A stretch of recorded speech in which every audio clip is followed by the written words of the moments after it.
मी त्यांना बोललो की संतोष बांगर जे आहेत हे फक्त एका जिल्ह्यापुरतं मर्यादित नेतृत्व नाही आहे.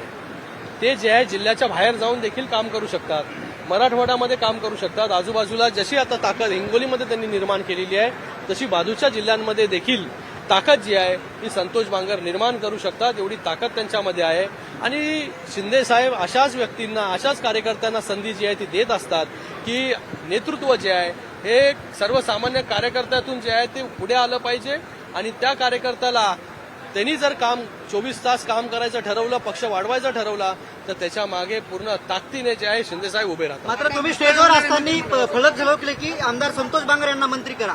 तुम्ही स्टेजवर असताना मी फलक तेच झळकले. बोलतोय परत जो काय निर्णय साहेब, एक मिनिट.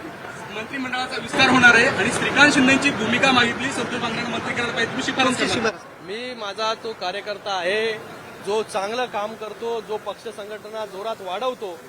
बघा, अगोदरची परिस्थिती जी आहे ती वेगळी असायची.